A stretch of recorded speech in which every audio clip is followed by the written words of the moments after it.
2022년까지 부동산 시장에 가장 적극적이었던 계층이 결국 고금리 흉터에 가장 많이 노출됐거든요. 네. 주택시장의 뭐 소위 주 선수들이라고 할까요? 이런 사람들이 지금 완전히 흉터 속에서 살고 있다 보니까는 그래서 완전 실수요 마켓이 됐죠. 왜냐면 부동산에 과잉 자산이 들어가면은 그게 소비 마켓으로 돌릴 수가 없죠. 당연하죠. 네, 근데 한국도 출산율 내려가듯이 계속 이렇게 내려가가지고 저희도 지금 중국처럼 중국 경제 구조 따라가고 있습니다. 네네. 그럼 뭐 중국이구나. 이러면서 이제.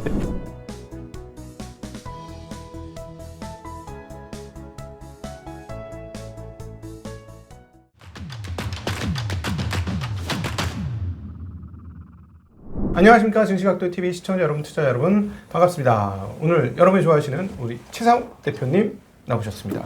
안녕하십니까. 안녕하십니까. 최상욱입니다. 네, 요즘 채불심이 너무 잘 되고 있어요. 예, 제가 광고도 수주했습니다. 그래서 너무 잘 되고 있습니다. 광고. 네. 광고. 야, 네. 부럽습니다. 네. 저 인생 첫 광고여가지고 참 굉장히 기쁜 마음으로 했습니다. 저희도 이제 코너 중에 책방이 있는데, 네. 저는 아주 열렬 팬이에요. 우리 최상욱 대표님의 책방, 뭐라 그랬죠? 네, 저는 채부심 북스라고 하고 네, 있는데, 북스. 네, 네. 책 소개하는 코너요. 책 소개 너무너무 잘하셔가지고, 정말 책을 많이 읽으셨구나. 저렇게까지 표현을 잘하시는 거 보니까 그런 생각을 많이 들었습니다. 최근에 그 집값이 다시 좀 붐업을 했습니다. 이제 네. 거시적인 어떤 뭐랄까 상황과 상관없이 집값이 계속 오르고 있어서 이제 또 강세론자 분들이 커봐 말대로 됐잖아 이런 얘기를 많이 하는데 제가 보기에는 결국 그 총통화의 증가가 미국을 비롯한 모든 국가들이 지금 코로나 때 돈을 엄청나게 찍었고 재정을 엄청나게 풀었고 그로 인해서 통화 성수도 올라가고 네. 거기에 그것이 가장 큰 어떤 기운 아닌가. 그래서 실질적으로 뭐 다른 여건들 그래서 따지고 보면 집값이 너무 많이 올랐고 조정을 받을 수 있는 상황이고 뭐 이런 것들이 있지만 너무 총통화량을 늘려놓으니까 제약값은 다 오르는 방향성을 탄 게 아닌가 하는 그런 생각도 많이 들던데요. 네, 그거는 약간 이제 일반적인 개론에 가까운 그런 말씀이신 것 같고요. 그게 뭐 틀리다 이런 게 아니라 중장기적으로는 그런 현상이 확실히 있는 것 같고요. 네. 단기적으로는 저는 가격을 주가도 EPS에 멀티플 곱하는 것처럼 멀티플이라는 게 사실 요물이잖아요. 네, 그렇죠. 근데 보통 주가라든가 어떤 상품 가격 평가할 때 이익 곱하기 멀티플이면은 이익을 전망하는 게 제일 쉽고 네. 그다음에 이익보다 어떤 시장 환경이 바뀌면서 멀티플이 달라지지 그렇죠. 않습니까? 금리가 낮고 네. 세상이 뜨거워지면 멀티플 그냥 뭐 10배 하던 게 20배로 평균이 올라가는 거고 네네. 아니면 반대일 수도 있고. 네, 저도 주택 가격을 그래서 전세에다가 멀티플을 곱해서 설명을 하고 있는데 네네. 그 전세가 변하고 있느냐, 멀티플이 변하고 있느냐를 보면은 현재는 멀티플 변화는 없고 전세 가격이 올라서 오르고 있어요. 그러니까는 어떤 멀티플 단의 변화가 아니라 전세가 변해서 가격이 변하는 거니까 이제 주택 가격을 바라볼 때 해석은 좀 쉬운 상황이죠. 멀티플이 변하면 도대체 수도권 과잉 때문에 오르는 거야, 한국 경기가 좋아지니까 오르는 거야, 경제력이 아니면 저출산 때문에 멀티플이 빠지는 거야 등등 해석이 많아야 되는 건데 장기적인 뷰여가지고 네. 전세가 변하니까 전세 변화만큼 오르니까 해석은 쉬운데 전세는 왜 오르냐면은 이것도 전세는 결국 월세를 금리로 나눈 역수인데 금리가 내려가면 전세 오르고 금리 올라가면 전세 빠지거든요. 올해 1분기 같은 경우에는 시장금리가 작년이랑 비교했을 때 그래도 한 30bp 이상 내렸어요.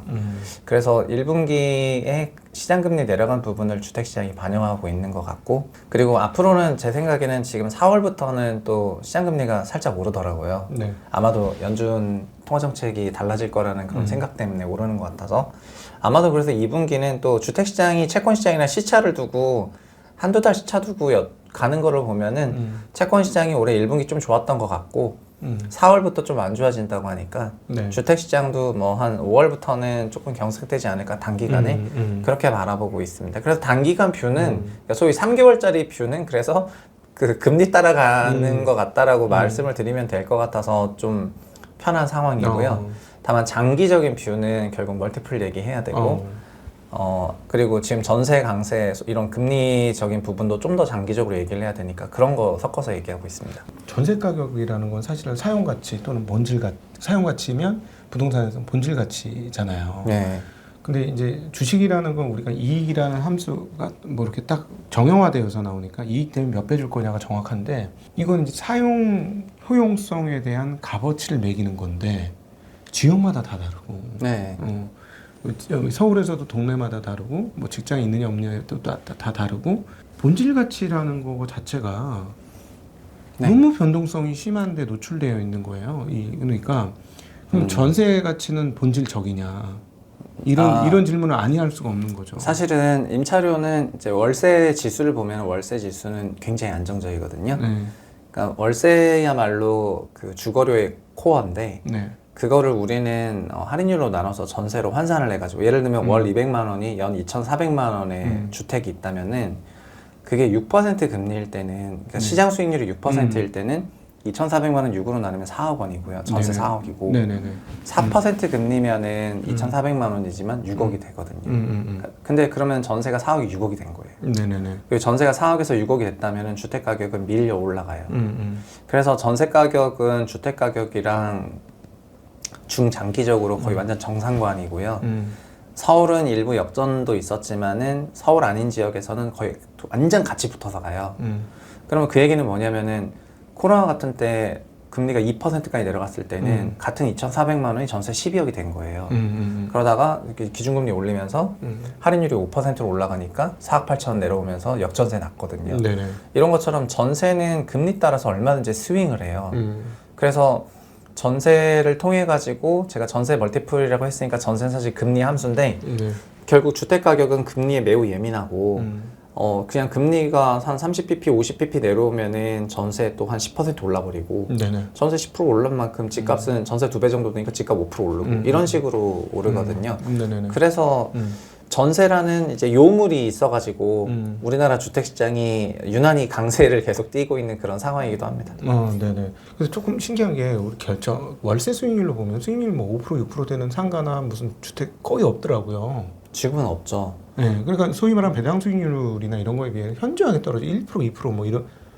우리나라의 총 자산 그 월세 수익률은 거의 2%도 될까 말까입니다. 네. 왜냐하면은 그러니까 전세를 놨을 때 내가 얻는 수익률이 전세랑 월세를 바꾸는 그 전환율이라는 건데 네네. 그게 지금 서울이 4.5%거든요. 그럼 서울이 전세의 2배 정도의 시세를 갖고 있으니까 그러니까 총 자산 수익률은 2.25% 정도 돼요. 내가 이거를 주택을 임차를 놨을 때. 네네. 그럼 2.25%짜리 일들을 주는 자산을 총액을 가지고 투자를 했을 때 그 수익률이 한참 낮잖아요. 네, 그렇죠. 지금 뭐 예금만 해도 무위험 이자율이 높은데 네네네. 그래서 우리나라 부동산은 근본적으로 자산 가격 상승이 명목으로 안 일어나면은 매수할 필요가 없는 그런 자산이에요. 그 일드가 안 나와가지고 뭐 그런 상황입니다. 그러니까 결국 그거네. 그러면 수급밖에 남은 게 없는 거네요. 그러니까 본질 가치로 우리가 이제 가치 평가를 해가지고 이게 이제 현금으로 얼마나 창출시켜 줄 것이냐가 이제 이 자산을 우리가 계속해서 보유할 것인지를 결정하는 사실 굉장히 중요한 그 뭐랄까 그 근원이 되는 건데 그러면 그쪽은 값어치가 없으면 결국은 사람들이 이 가격이 오를 수 있어 없어로 달라붙는 게 정상적인 패턴인 거네. 본질 가치로는 가격이 싸다. 그래서 수익을 창출할 수 있다라고 네네네. 유추할 수 있는 근거가 너무 없으니까. 예, 저는 이 질문이 좋다고 생각하는 게, 네. 이게 막 예전 아담 스미스 시절부터 그 사용 가치랑 교환 가치라는 개념이 있었는데, 네네. 사용 가치는 그 집을 쓰는 가치고, 그다음에 교환 가치는 남한테 팔 때 받는 돈이거든요. 네네. 버핏도 그래서 가치는 내가 쓰는 거고, 가격은 내가 주는 것 이런 말을 했는데, 남한테 뭘 받아서 내가 쓰려면은 돈 줘야 되니까요. 네. 근데 집도 똑같은데 집의 사용 가치는 우리가 거주하는 그 임차료의 임차료를 내가 거주한다고 생각하면 어차피 그 돈 내야 되니까 그 집의 사용 가치는 임차료와 유사한데 네네. 그 집의 교환 가치는 남이 그 집을 사주는 가격이니까 네. 여기서 중요한 거는 내 임차료 사용 가치가 올라가는 것도 가치 상승 요인일 수가 있지만요. 사용 가치가 안 오른다 하더라도요. 그냥 남이 더 비싸게 사줄 것 같으면은 아니면은 지금보다 미래에 더 비싸게 사야 될 것 같은 환경이면은 교환 가치가 올라갈 환경이 되잖아요. 네네. 가격이 올라. 그래서 주택 시장도 많은 자산이랑 똑같이 올라갈 것 같으면 사고 내려갈 것 같으면 팔고 그냥 자산 시장의 그 움직임이랑 똑같아가지고 네. 원래 주택은 상품 시장이라기보다는 소위 필수 소비재다 막 이런 평가들이 많았었는데 이제 한국의 주택 시장은 그런 시장은 완전 아니고요. 그냥 월세가 올라가든 말든 그다음에 이 부동산을 돌려가지고 수익을 내가 얻든 말든 지금보다 5년 후에 더 비싸게 팔 것 같으면은 네네. 사고 아니면은 팔고 아주 자선 시장이에요. 상황이죠. 완전히 주식보다도 오히려 주식이 이제 변동성이 너무 크고 그 변동성이라는 게 매일같이 체크되니까 변동성이 주식이 더 큰 것 같지만 따지고 보면 그 주식이라는 건 흔들리더라도 본질 가치에 도달하거나 본질 가치 이하로 떨어지면 매수를 하고 예를 들어 배당이라는 현금 흐름들이 나오면 뭐 갖고 있으면 언젠가 오르는 뭐 그런 거지만 부동산은 완전 심리 시장이네 그러면요. 네, 근데 이런 자산 시장은 다 이런 특징을 갖고 있어가지고 그래서 뭐가 네. 나오잘 얘기처럼 그냥 미래 자산 가격이라는 거는 네. 현재 가격에다가 미래 스토리 곱한 가격이다. 스토리를 네. 곱했다. 그래서 네. 소위 스토리 가격, 그 스토리에 막 공급 얘기도 있는 거고 출산율 얘기도 있는 거고 네네. 성장률 정체도 있는 거고 일단 뭐 그런 여러 가지 스토리들이 결국 네. 여기서 막 논리적으로 경합을 하는 거지 네. 않습니까? 네. 그래서 그런 것처럼 자산 시장이 막 움직이는 것처럼 주식 시장도 주택 시장도 요즘에는 결국 그래서 실제로 공급이 많냐 적냐가 중요한 게 아니고 공급이 많을 것이다, 공급이 적을 것이다, 그 미래 스토리의 그 논리 싸움. 이거가 훨씬 예를 들면 총선 끝났잖아요. 그럼 총선 끝났으니까 단기적으로는 재건축에 부정적인 뷰가 견해가 많을 것이다. 그래서 직관적으로는 재건축에 영향을 주는데 근데 결국 재건축을 규제하게 되면은 그러면 구도심에 주택 공급 못 하니까 구도심의 신규 주택 가격은 좀 세지겠네. 이러면서 그 신규 주택 구도심의 신규 주택 공급이 뭐 훼손이나 이런 게 전혀 없지만 미래 스토리를 반영하면서 현재 있는 신축 구도심 신축들을 좀 사야 되겠다. 이러면서 요즘에 총선 끝나고서 갑자기 가격이 양극화 좀 됐거든요. 예. 재건축 아파트는 좀 빠지고 이제 신축 아파트 가격은 갑자기 또 강세로 가고 그래서 신축만 보시는 분들은 총선 끝나고 집값 빠질 줄 알았는데 갑자기 더 세졌다. 네네. 이런 얘기를 하는 거고 재건축에서는 이거 규제가 나와가지고 막 이런 하는 건데 요런 생각하면서 그 다음에 또 어떻게 생각하냐면은 민주당 정부가 여소야대가 됐으니까 그러면은 주택 가격은 또 올라가겠지. 여기 또 우리 자산시장도 항상 과거로부터 배우지 않습니까? 네네네네. 과거의 그 패턴화를 하는 것처럼 이거 민주당 정부일 때 많이 올랐죠. 네, 이거 온통 그 지금 주택 시장에 있는 거는 그래서 우리가 1년에 뭐 몇 채가 필요하고 몇 채가 공급되고 그 수요 공급 밸런스를 체크하면서 가격이 좋다 말다 하는 게 아니고요. 그냥 진짜 완전히 미래 스토리만 가지고 지금 논리적인 경합이 붙어가지고 서로 싸우고 있고 그리고 자산시장의 근본적인 특징 중에 하나는 금리로부터 자유롭지 않다는 거고요. 네. 그래서 결국은 이런저런 스토리가 금리 환경 속에서 일어나는데 지금의 금리 환경은 1분기는 그래도 완화적이었잖아요. 네. 그러니까 자산 가격이 강세로 갈 만했고요.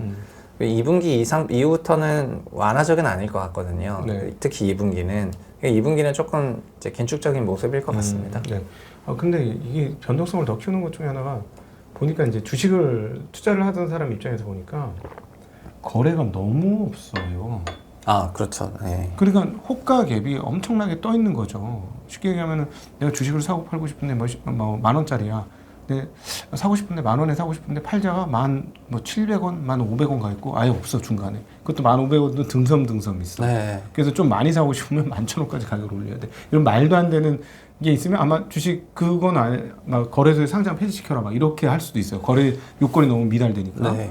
근데 주택은 그렇더라고요. 주택은 지금 이제 거래가 좀 됐음에도 불구하고 만성적인 거래 위축 상태이거든요. 네. 결국은 주택도 그러니까 돈이 있어야 사는 거기 때문에 대출을 일으켜서 사는데 22년부터 DSR을 좀 타이트하게 운영을 하고 있어가지고 네. 그때부터 수요가 많이 죽었어요. 그래서 거래량도 평균적으로 반토막이 났는데 거래량이 반토막이 나다 보니까 그 호가 범위도 넓고 사람들이 생각하는 호가 구간도 달라서 사실 시장 가격이 이제 촘촘하지 못하면은 주식에서도 그렇지만 그 가격대에서 못 사고 그 위아래 가격에서 이제 벌려 사면서 슬리피지라 그래서 이제 살 때 좀 질러서 사야 되고 팔 때는 좀 밀어서 팔아야 되는 네.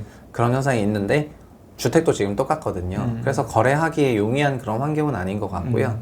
그리고 지금 일반적인 주택 거래는 그냥 적당히 되는 것 같은데 사실은 6억 원 이하 저가주택 거래가 가장 많고 네. 그래서 고가주택에 대해서는 부담을 좀 많이 느끼는 그런 상황이고 가끔 소위 슈퍼스타 주택들 그런 것들 뜨문뜨문 거래되니까 막 저런 거 보면서 키 맞추기로 같이 가겠지 이러면서 이제 좀 쳐다보고 있는 것 같은데 네. 실제 주택 시장은 그러니까 저가주택 위주로 거래되니까 많이 침체가 되어 있죠. 네. 그렇구나. 그러니까 이게 호가 갭이 위로 붙으면 가격 폭등이고 밑으로 떨어지면 폭락이고 한 20% 고저차는 그냥 바로 나겠어요. 이런 식이면. 네, 지금 저는 전반적으로 지금 주택시장에 참여하고 있는 사람들이 여러 층위가 있는데 네.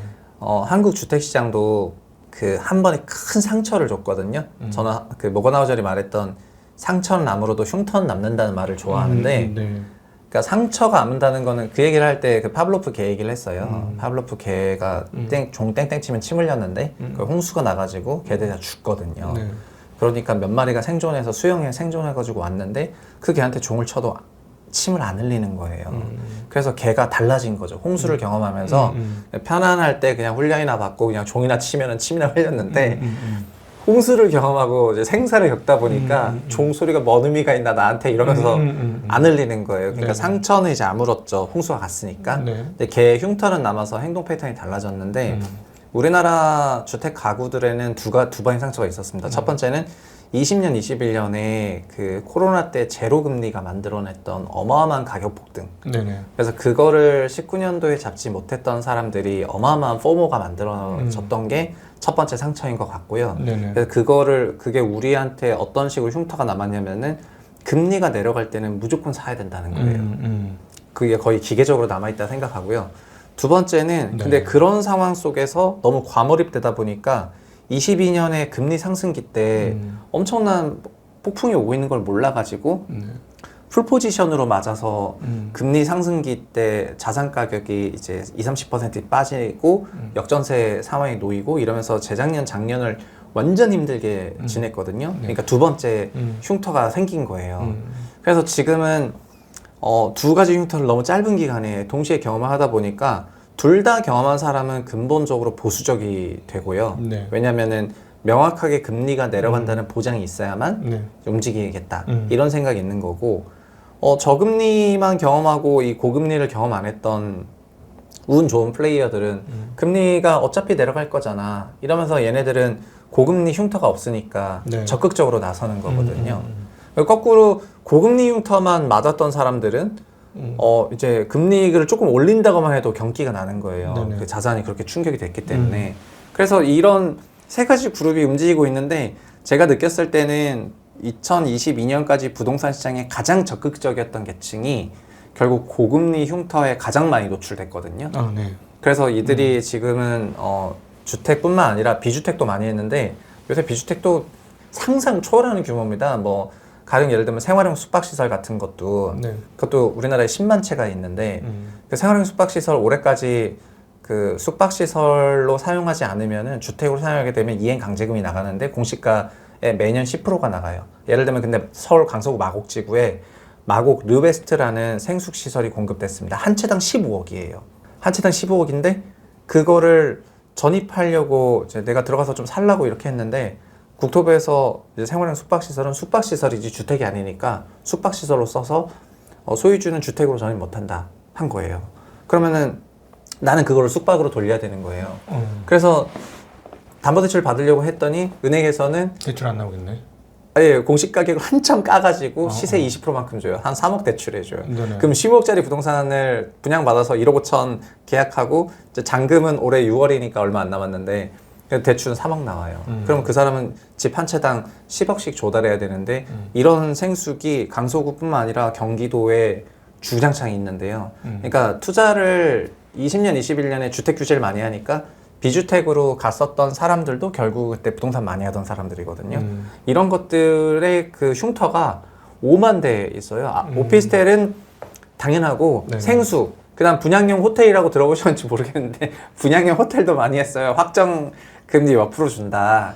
그래서 그런 분양형 호텔 사업들이랑 지휘사업센터 이 크게 보면 이 네 가지 그룹 정도 되는데 이런 거에 지금 다친 사람이 너무 많아가지고 네.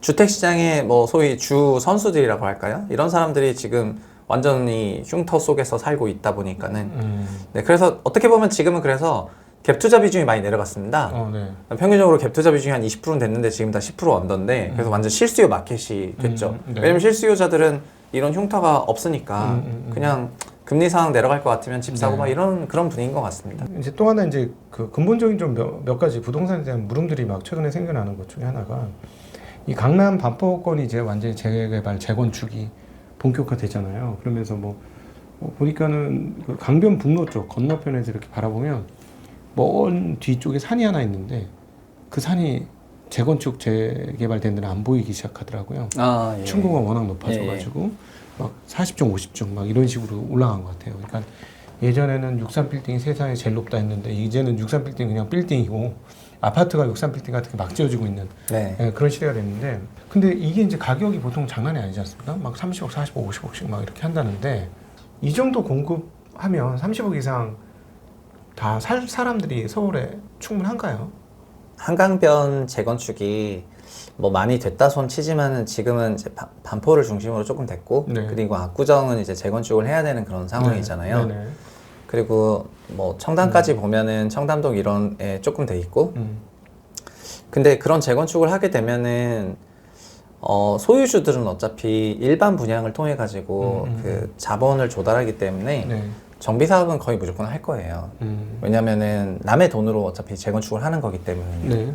그래서 거기서도 분담금을 내기는 하지만 결국은 일반 분양 수익을 극대화시키는 방향으로 분담금을 최소화함으로써 재건축을 하려고 할 거고 네. 뭐 분양 가격이 요즘 평당 이제 고가 주택들은 7,500, 8,000 이렇게 되는데 네. 34평 아파트를 그 가격에 분양하면은 25억 넘어가니까 네. 그래서 그런 주택들을 공급하면은 지금 분양가가 평당 8,000이면은 공사비가 평당 1,000만 원이어도 네. 공사비가 아무리 올라가도 돈이 한참 남는다는 거니까요. 네. 일반 분양 수익을 통해 가지고 재건축은 하긴 할 겁니다. 근데 중요한 거는 이제 우리나라는 그런 주택들의 전반적인 그 재산세제가 다른 나라보다는 많이 약한 수준이거든요. 네.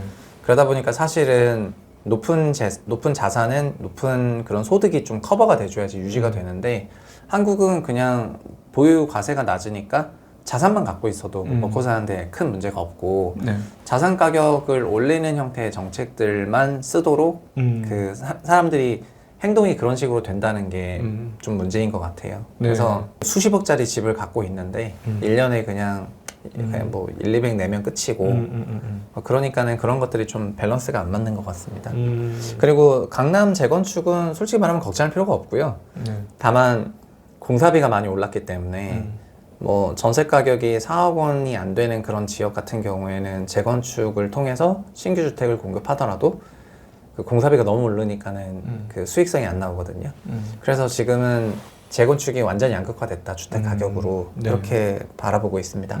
지금 이제 말씀하신 것 중에 중요한 포인트가 하나 있었는데 예를 들어 그 자산에 대한 세금 자산에 대한 세금과 소득에 대한 세금을 이렇게 구분해 보면 자산에 대한 소득이 세금이 월등히 낮기 때문에 네, 자산과세가 훨씬 낮아요. 글로벌하게 그래요. 네, 그러니까 네. 월등히 낮기 때문에 구조적으로 자산을 안 갖고 있는 사람은 바보인 거네요. 그러니까 사실은 돈을 벌면 자산으로 빨리 이전을 시켜놔야지 소득이나 현금으로 계속 그걸 돌리려고 하면 예를 들어 버핏처럼 뭐 어떤 또 다른 그 소득을 줄 수 있는 그런 뭐랄까 기업 투자나 이런 것들을 했을 때는 계속해서 그 세금 노출도가 커 있는 상황이고 한국 같은 부동산은 안정적으로 세금이 낮게 유지되면서 변동성을 방어해 줄 수 있고 또 때가 되어서 뭐 자산 뭐 인플레이션이 난다거나 이래서 자산 가격을 올려주면 인플레이션 다 해지하고 또 추가적으로 소득을 얻을 수 있는 그러니까 사실은 비용 구조가 굉장히 낮은 거네요. 이런 걸 전부 다 이제 소득과세랑 자산과세로 봤을 때 네. 자산과세의 세율을 낮추는 그런 전 세계적인 움직임은 90년대부터 있었고요. 80년대 중반부터 있었어요. 네. 그래서 미국조차도 76년에 그 카터가 됐을 때 그 자본과세를 높인다고 했었는데 월가에서 어마어마하게 반대를 했고 네.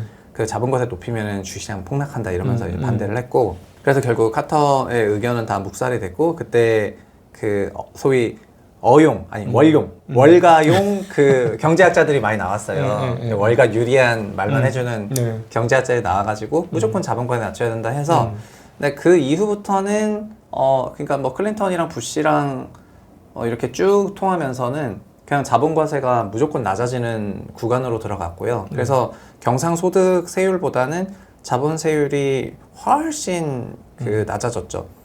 그래서 결국은 자산을 취득하는 것이 유리한 그런 판은 90년대부터 본격적으로 깔렸다고 생각이 되고요. 네. 그리고 8, 90년대부터 달라진 거는 70년대 대인플레이션을 겪으면서 80년대 이후에 중앙은행들의 패턴들이 달라졌는데, 첫 번째는 이건데요.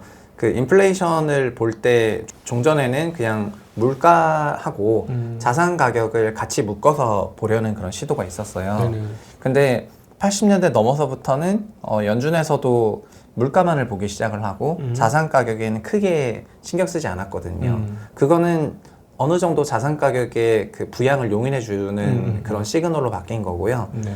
그리고 그런 구조 속에서 자연스럽게 금리가 내려가면 내려갈수록 자산 가격은 올라가니까 네. 그거는 그 이후 40년 동안의 저금리화 그리고 자산 가격 강세화 그리고 자산 보유 세제에 이제 완화시켜주면서 자산 보유 계층이 되게 좋아지게 세팅이 깔려지게 네. 된 거죠. 네. 그래서 지난 40년 동안 어떻게 보면은 자본주의는 이제 한 200년 이상 했는데 200년 이상 했다고 쳤을 때 그 가장 그 자산 양극화가 일어난 거는 요 저금리와 이런 자산 가격 펌핑 과세 바꿨던 지난 40년이었던 것 같고 네. 이 시작은 뭐 호주도 우리나라도 똑같았어요. 우리나라도 근본적으로는 물가 지표 볼 때 저 얼마 전에 한국은행 갔다 왔는데 한국은행 메인 현관에 보면은 한글로 물가 안정 이렇게 써 있거든요. 어마어마한 홀에 되게 북한처럼 해놨습니다. 그 갔는데 되게 막 벽면에 막 풀도 있고 폭포도 떨어지고 이러면서 되게 멋지게 실내 인테리어를 했는데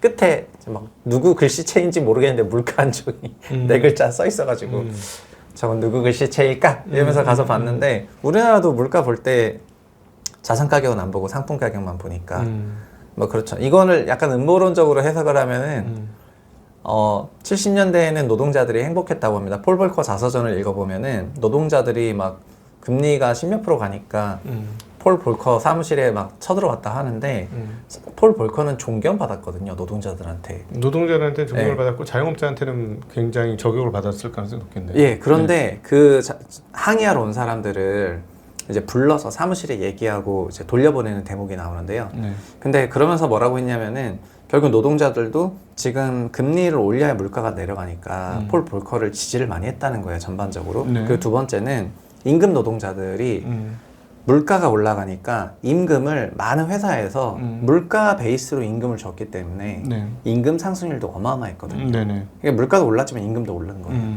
그러니까 임금 어느 정도 커버가 됐던 거죠. 네네. 그래서 그때 그렇게 지금처럼 불만이 없어요. 현재는 뭐냐면은 현재는 물가가 안 오르면은 임금도 안 올라요. 네. 자산 가격은 어마어마하게 올라요. 그렇죠. 네, 그러니까는 임금으로 그 자산을 살 수가 없죠. 만약에 집이라고 한다면은 소득으로는 집을 도저히 살 수 없는 그런 시스템이 깔려 있어가지고 네. 지금의 폴 볼커 살던 70년대보다 더 불행한 시스템이에요. 고용 임금으로 이렇게 집을 못 사니까 그렇게 된 것 같습니다. 아니 그러니까 물가 산정에 미국 같은 경우 렌트비가 물가 산정에 조금 들어가지 않습니까? 미국은 네, 주택 CPI에 들어가죠. 네네. 주거료 32%가 들어가고 임차료뿐만 아니라 자가주거비 22%가 들어가는데 한국은 자가주거비가 안 들어가니까 자산 가격이 완전 빠져 있고 임차료만 9.8% 들어가거든요. 그러니까 우리는 집값이 아무리 올라도 그 집값이 올라간 걸로 인해서 우리 소비가 아무런 변화가 없다고 전제하는 거나 마찬가지고, 그러니까 물가가. 네. 근데 그게 뭐 말이 되는 소리는 아니라고 저는 생각을 하고, 네. 우리나라가 그걸 못 반영하는 이유는 자가주거비 반영해버리면은 CPI가 아니라 그냥 월간 실거래 지수되거든요. 주택가격 비중이 너무 높아져가지고. 그러니까는 주택지수 경제학자들은 그래서 그거는 주택지수지 물가지수가 아니다 이런 식으로 나오는 거예요. 그러니까 80년대 이후에 수학을 한 경제학자들은. 근데 그게 그때 바뀌었는데 그때부터 배웠던 사람들은 당연히 그게 물가가 그렇다고 생각하겠지만, 근데 우리 현실을 반영했을 때는 집값이 이렇게 아예 안 들어가는 게 맞나 이런 생각이 많이 들더라고요. 사실상 뭐 최근에 뭐 은행주들을 이제 배당을 잘 주는 주식, 밸류업의 기수 이렇게 하는 이유도, 배당을 많이 줄 수 있는 이유는 돈을 많이 벌었기 때문이고, 돈을 많이 버는 이유는 대출이 많이 나갔기 때문이고, 네. 대출의 거의 대부분은 부동산 담보 대출일 것이고, 기업 대출보다는 그렇죠. 월등히 많겠죠. 은행 삼성전자가 대출 대출 다 안 받으니. 부동산 대출이죠. 그렇죠. 그러니까 이것도 다 연계가 된 건데요. 결국에는 자산 가격이 강세를 간다고 생각이 되면은 결국 은행은 대출이 늘어나잖아요. 그리고 예금을 하니까 대출을 해주는 게 아니라 고객이 대출을 실행시키면은 은행의 예금이 반대로 잡히지 않습니까? 네. 결국은 대출 중심으로 은행업이 성장할 수가 있고 네. 그래서 그 이후부터 은행업은 대출 중심으로 화려하게 성장했습니다. 그래서 은행업의 역사도 결국 다 80년대 말부터. 그러니까 1980년대에 뭐가 바뀌었냐면은 어떤 전반적으로 상품 경제에서 생산을 많이 해가지고 뭘 만들어내서 그거를 수출 수입하고 이런 전반적인 상품 경제에서 그 자산 경제로 체제가 많이 좀 바뀌어가는 게 80년대부터 있었던 것 같고 네. 은행도 그때 많이 성장했고 여기서 하나가 더 있는 게 주택 시장이 결국 이렇게 대출을 중심으로 크게 되면은 주택 시장이 또 붕괴하면 안 되지 않습니까? 네. 그리고 두 번째는 주택 시장을 만약에 키우고 싶다면 더 키울 수가 있는 건데 그래서 미국의 은행 모기지도 바뀌었는데 어떻게 바뀌었냐면은 미국에는 원래 30년 만기 고정금리 모기지가 없었어요. 근데 은행한테 30년 만기 개별 차주 30년 만기를 어떻게 줍니까? 고정금리로. 내가 너를 어떻게 믿고. 아니 은행이 그 변동성을 3년에 무슨 일이 어떻게 네, 벌어졌죠? 그래서 원래는 이론상 대출금리가 엄청 높아야 되는데 네. 근데 30년 만기 고정금리로 지금 픽스할 수 있다 그러면은 차주 입장에서는 되게 효용이 높거든요. 그렇죠. 그래서 고객은 원한단 말입니다. 그래서 여기 정부가 개입을 해서 그 민간은행의 대출 프로그램에 정부가 보증을 서주고 아니면 유동화시켜서 리스크를 해지해주는 형태로 미국에서 이거를 발전시켰습니다. 그래서 현재 미국은 30년 만기 고정금리 대출이 존재하고 이게 주택시장에 굉장히 짱짱한 수요를 만들어내거든요. 그냥 일자리만 짱 생기면은 그냥 그 대출 받아서 집 사버리면 되니까. 그래서 미국은 매우 소비자 편익이 높은 그런 주담대를 갖고 있습니다. 한국은 뭐냐면은 한국은 주담대는 5년 만기밖에 없어요. 5년 만기 고정금리밖에 없고 뭐 똑같은 거죠. 뭐 신한은행 가가지고 빌려주세요. 그러면 내가 널 어떻게 믿고 이렇게 나오니까 그 고정금리는 5년밖에 못 주는 건데 근데 우리나라는 여기서 뭘 정부가 백을 서주냐면 전세에다가 보증을 서줍니다. 13년부터. 네. 2013년부터 전세는 정부 보증을 해줘요. 그러면은 전세 대출에 대해서는 은행 입장에서는 금리를 낮출 수가 있고 소비자 입장에서는 전세 대출 금리가 훨씬 낮아지니까 전세를 마음대로 쓸 수가 있잖아요. 그래서 13년 이후부터 전세 대출을 폭증할 수 있게 됐는데 거꾸로 말하면 이거는 우리나라는 임차료를 부양시키는 그 시스템을 13년에 깔아놓은 거죠. 그래서 월세도 있고 전세도 있지만 전세는 보증을 받아요. 그러니까 훨씬 낮은 이율로 전세를 빌릴 수가 있고 그래서 전세가 월세보다 싸다는 생각에 전세가 월세를 잠식하면서 성장을 해왔고 네. 앞으로도 전세는 계속해서 임차인들 대상으로 하는 대출인데 규제하기 쉽지 않잖아요. 그래서 전세는 계속 올릴 수 있단 말이에요. 그럼 우리나라 매매 가격은 전세 곱하기 멀티플인데 전세 가격이 계속 올라가면 매매가 계속 올라가는 거 아닙니까? 네. 게다가 전세는 붕괴도 안 할 거예요. 왜냐하면 보증을 서주고 있어가지고 뭐 붕괴한다 치면 자기네도 문제가 되니까 다시 보증할 거고.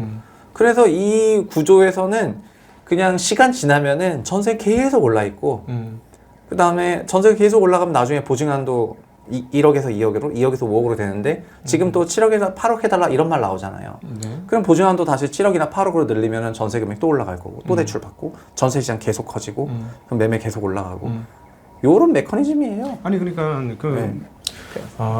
결국은 그럼 이러네요. 전세 자금에 대한 대출금을 소득으로 갚을 수 없을 때까지 가격이 오를 수 있네요. 네. 그러니까 예를 들어서 지금 전세금은 지금 심지어 DSR도 안 봐요. 그러니까 네. 그러면 뭐 예를 들어 지금 3억, 5억 뭐 이렇게 받는다고 쳤을 때 뭐 싸게 해서 3%라고 하면 5억 받으면은 3, 55, 1,100만 원인가요? 네. 3억으로 5%면 1년에 1,500만 1,500만 원 원. 견디는 거네. 그럼 예를 들어 10억이면 네, 10억이면 3 5%는 5천만 원이니까 월에 400만 원 되는 거예요. 5천만 원이고 뭐 3%면 3천만 원이고. 네. 그럼 전세가 그러니까 예를 들어 자기 소득을 넘어서는 순간에 이제 임계점이네요. 그 이자 돈이. 네. 그런데 얼마 전 지난주에 신한금융그룹에서 보통사람 보고서라는 레포트를 내셨는데 네. 한국의 지금 보통사람 도시근로자 보통사람 평균 가구는 지금 544만 원 세후로 벌어들이고요. 네네네네. 그리고 50만 원, 54만 원을 부채를 갚는 데 쓰고 있습니다. 네. 그래서 실질 DSR이 10%밖에 안 되는데요. 그건 이유는 말씀드렸지만 대출 없는 유자산 계층이 많아가지고 네네. 이제 이게 싹 빠지니까 네.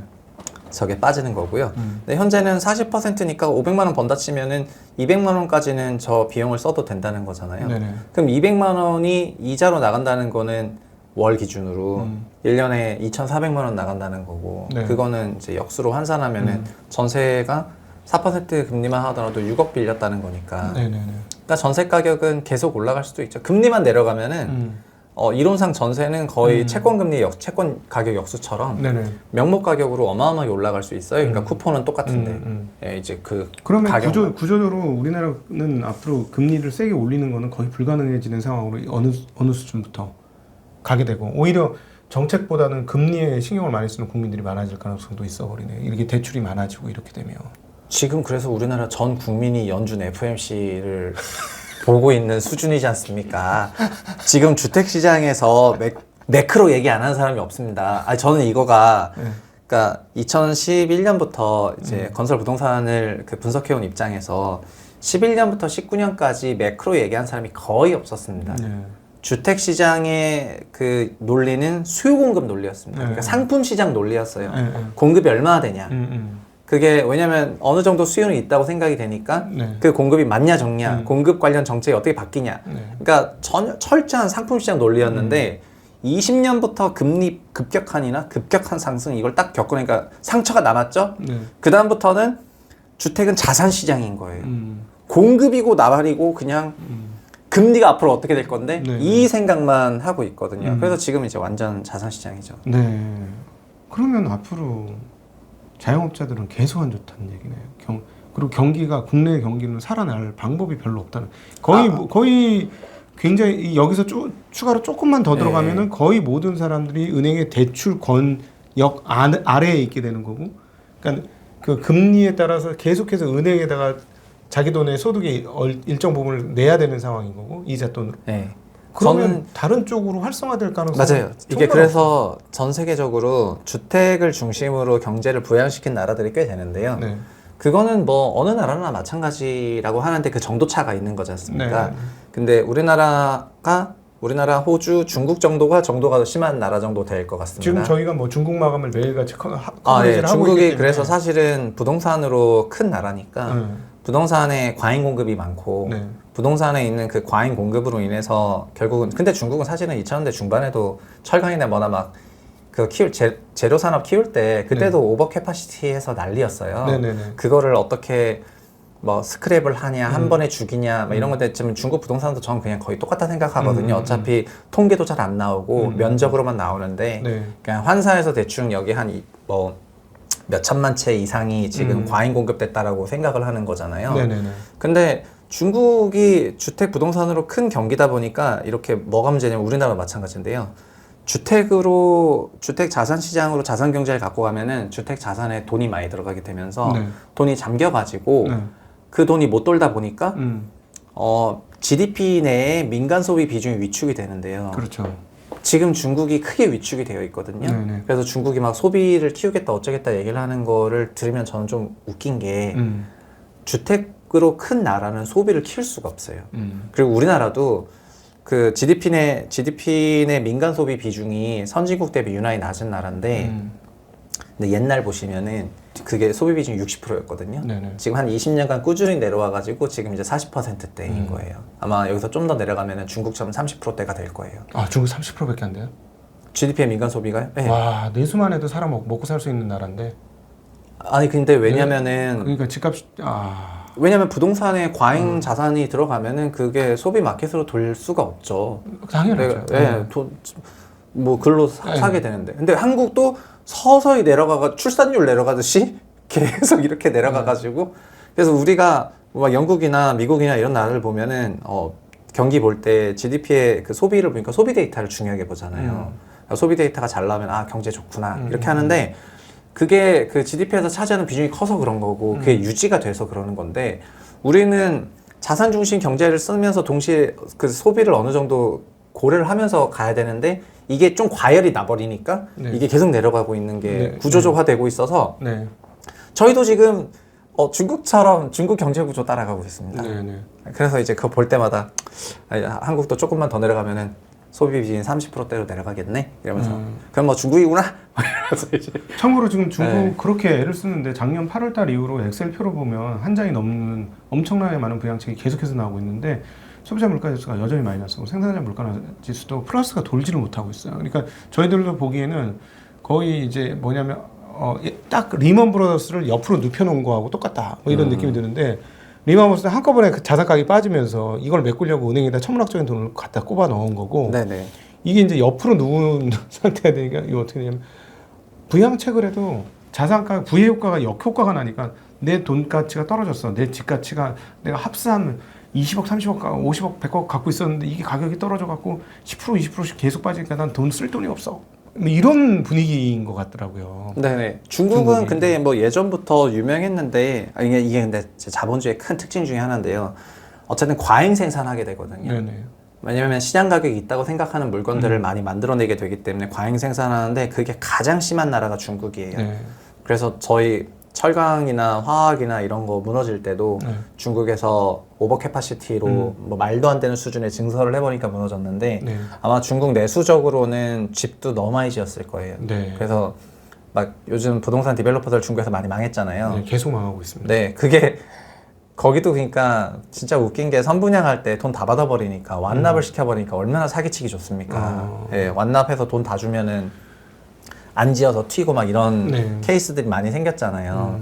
그래서 지금은 진짜 거기에 주택 수가 뭐 진짜 수천만 채 이상이 오버 캐파시티가 있을 거고 결국 그 돈이 회전이 안 되는 거니까. 그렇죠. 예, 그 문제로 인해 가지고 이제 공급자 쪽에서는 좋을 수가 없죠. 네. 근데 한국도 점차 지금 그런 방향으로 가요. 그러니까 미래에 있을 소득을 땡겨가지고 현재 자산 가격에 붙여버린 거나 마찬가지잖아요. 네네. 네, 그럼 이걸 구조조정하려면은 시간이 어마무시하게 많이 걸리든가 아니면 자산가가 갑자기 급락을 해도 안 되는구나. 은행이 문제가 생기니까. 네, 급락하면 이제 은행이 문제 생기는데, 근데 은행은 현재는 자산 가격이 많이 명목으로 올라와 있으니까 네. 그 자산 가격이 뭐 소위 20-30% 빠진다 하더라도 은행에 문제될 일이 없어요. 네. 왜냐하면은 은행이 그거에 비춰서 빌려준 게 아니어가지고요. 네. 그러니까 22년부터 DSR을 썼고 그 다음에 22년 시행하기 전에 주택가격이 가장 높은 기점으로 보더라도 은행의 평균 LTV는 굉장히 낮아가지고 은행은 별 문제가 없죠. 근데 메인 은행 말고 나머지 금융기관들은 많이 문제가 생기겠죠. 네. 근데 전체적으로 문제 없지만 개별 차주들은 뭐 완전 초토화 직전이 차주들이 많이 있어가지고 네. 그래서 근데 한은에서 저는 그 가이드라인을 줬다 생각하는 게 작년 국감 때는 30% 하락을 하면은 은행이 위험해진다는 말을 주면서 30% 정도의 하락을 용인하는 듯한 발언을 했거든요. 네네. 근데 그것도 결국에는 그 속도가 더 중요하다고 생각하는 것 같더라고요. 네네. 꾸준히 내리면 문제 없다. 관리하면 되니까. 근데 뭐 1년에 만약에 급격히 조정돼 버리면은 그거는 문제다 이러면서 결국 속도와 깊이를 같이 얘기한 거고 그리고 30%로 제한한 게 아니다 이렇게 또 얘기를 하더라고요. 네. 저도 그냥 어떤 생각이냐면은 메인 은행들은 별 문제 없고 그 다른 금융기관들이 이제 문제가 되겠지만은 근데 주택 시장을 일부러 뭐 급락시켜야 된다, 폭락시켜야 된다 이런 게 아니고요. 주택 가격이 올라갈 수밖에 없는 그 경제 구조를 짜놓은 다음에 네. 그쪽으로 돈이 많이 들어가면 자연스럽게 소비가 위축되는 경제 구조가 되게 되어 있어요. 그러면 소비는 위축되고 자산 가격만 올라가고 우리나라의 주로 경기 데이터는 이제 수출만 좀 중요하게 되는 그렇게 되죠. 그런 상황이 되는 거고 근데 수출 기업들도 그 돈 이제는 다 한국으로 안 갖고 오고 어차피 외국에서 돌거든요. 네. 해외 생산 기지 많으니까. 그래서 우리나라의 내수가 급격히 위축이 되었을 때 대기업 다니지 않는 직원들은 뭐 직원도 아닌 거가 되는 건가? 약간 이런 거고. 그래서 어차피 미래가 어느 정도 보인다고 하면 이렇게 갈 게 뻔한데. 네네. 그리고 이런 거를 좀 더 심하게 했던 몇몇 나라들이 앞에 있잖아요. 중국은 과잉으로 있고 호주는 우리보다 GDP 대비 가계부채 비중이 더 높고 막 이런 나라들이 문제점이 있으면 우리가 지금 고칠만도 한데 근데 이런 거를 고치려면 제도 바꾸고 시스템 바꾸고 해야 되는데 네. 제가 안타깝게 생각하는 거는 그런 변화가 없는 것 같아요. 네. 뭐 이렇게 해보자 저렇게 해보자 이런 논의도 없고 뭐 국회를 보든 어디를 보든 서로 싸우기 바쁘고 네. 이러다 보니까 결국 저희 같은 개인들만 그냥 각자 도생해야 되고 그래서 그냥 좀 달러 자산 사놔야 되나 이러면서 좀 달러 자산 사놓는 식으로 좀 배분을 하고 네네. 이러니까 진짜 스트레스 받는 그 삶이죠. 네, 안 좋은 것 맞아요. 같습니다. 네네. 그리고 또 좀 근원적인 질문이 하나 있습니다. 요즘 이제 재건축을 하다 보니까 막 40층 이상, 50층 막 이런 집들이 엄청 많아진데 사실 그 인구 밀도가 높아지는 거잖아요. 네네네. 물론 이제 우리나라는 워낙 건물을 잘 지어서 쾌적 정책하게 인구 밀도를 높여놓은 건데 저는 개인적으로 인구 밀도가 이렇게 높은 게 과연 좋은가 그런 근본적인 생각이 들어요. 그래서 이게 한 60년쯤 지나서 그리고 게다가 개인 단독주택이 낡으면 그거 네. 하나 고치는 거는 사실 그렇게 큰 비용이 안 들잖아요. 물론 개인한테는 적은 비용이 아니겠습니다만 100세대, 1000세대가 사는 아파트를 새로 고치려면 그럼 보통 일이 아니잖아요. 그렇죠. 그러니까 한 60년, 한 100년 지났을 때 현재 이런 주택 문화 시스템을 그대로 유지할 수 있을까? 저는 불현듯 그런 궁금증이 엄청 많이 생겨요. 저는 그런 생각들이 결국 주택의 미래의 그 스토리 멀티플을 건드리고 있다고 생각하거든요. 그래서 지금 지난 2017년부터 2014년부터 그때 멀티플 바닥이었는데 14년부터 21년까지 오는 과정에서는 멀티플이 올라갔어요. 사람들이 우리나라에 대해서 좋게 생각을 하고 특히 수도권 멀티플이 크게 올랐고 지방은 하나도 안 올랐고 수도권이 올랐는데 그건 아마 수도권 과밀이 되면서 리소스가 들어오고 인구도 늘어나니까 이제 멀티플이 올라갈 만 하잖아요. 그러면은 그래서 임차료 올라간 것보다도 멀티플 튀면서 주택가격이 더 많이 올랐는데 멀티플이 22년에 꺾였거든요. 근데 22년부터 왜 꺾였냐를 생각해 보면은 뭐 여러 가지도 있지만 결국 다시 사람들이 출산율 같은 부분을 예민하게 생각을 하기 시작을 하고 이런 것들이 화두가 되기 시작한 게 22년부터였어요. 그래서 사람들이 잠재 의식에 지금 저 정도를 받아줄 수요가 진짜 있는 걸까? 이런 생각이 드는 거랑 그리고 23년에 또 하나의 변화 중에 하나는 진짜 인공지능인데 현재의 도시 구조가 미래에도 맞을까? 이런 생각들을 이젠 좀 한다고 생각해요. 그러니까 과거에 코로나 때는 그냥 뭐 병원교 때문에 이렇게 였는데 지금은 그런 게 아니라 미래에도 우리가 현재 일하고 있는 이게 잘 맞을까? 그러니까 결국은 모든 자산은 그렇지만 미래에 더 좋아야 되거든요. 그러면은 지금 좋아 보이는 거가 미래에 좋다는 보장이 없고 미래에 좋아질 거에 대한 그런 게 필요한데 사람들이 뭔가 알지는 모르겠지만 뭔가 미래에 뭔가 바뀔 것 같은데 그게 어느 방향인지 모를 때 불확실성이 있는 거잖아요. 그렇죠. 그러니까 이 불확실성 속에서 지금 아까 이제 부동산도 확 질리지 못하는 상황이라고 생각을 해요.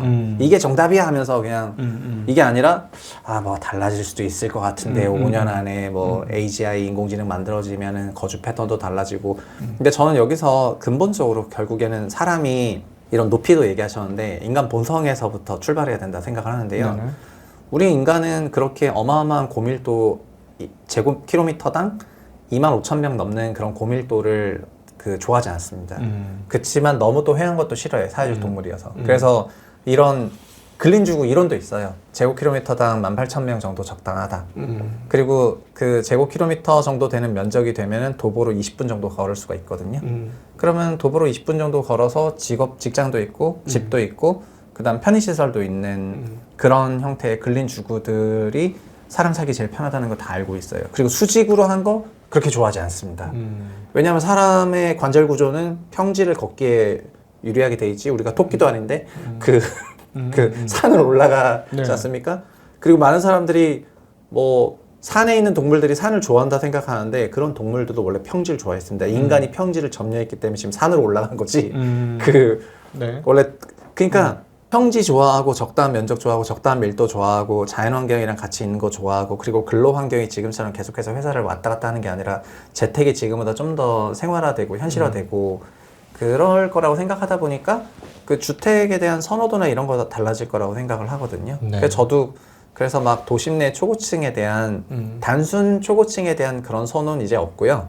저는 어떤 식으로 이런 것들을 외국이 보여주고 있는데 일본이랑 미국에 가면은 그냥 최근에 일본에 가면은 일본의 여러 도시개발 방식이 이제 우리말로 표현하면 복합개발인데 복합개발이 그냥 뭐 이거 다 같이 묶어서 제공하는 것 같지만 되게 규모 있는 복합개발을 하거든요. 그래서 여기 막 엄청난 오피스 건물 높은 오피스 건물 짓는 게 아니라 되게 뚱뚱한 오피스 건물을 짓고요. 왜냐면 이 건물도 고층 건물인데 한 층 면적이 이제 1000평이 안 될 거예요. 안 되죠. 근데 한 층 면적이 넓으면 넓을수록 입주사들이 편하게 생각을 해요. 왜냐면 한 층에서도 좀 수평으로 많이 이동을 하니까 평지에서 일하는 느낌을 줄 수 있다 생각해서 이게 뚱뚱한 고층 건축물에 대한 수요가 많은 편입니다. 한국은 근데 되게 좁게 짓는 편입니다.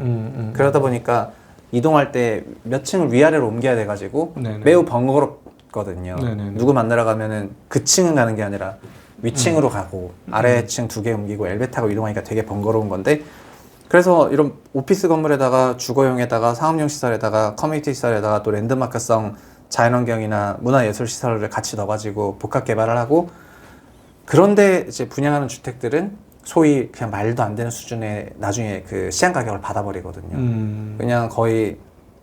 그래서 앞으로 우리나라도 도심 재개발 전반적인 방식은 복합 개발 방식으로 갈 것 같고요.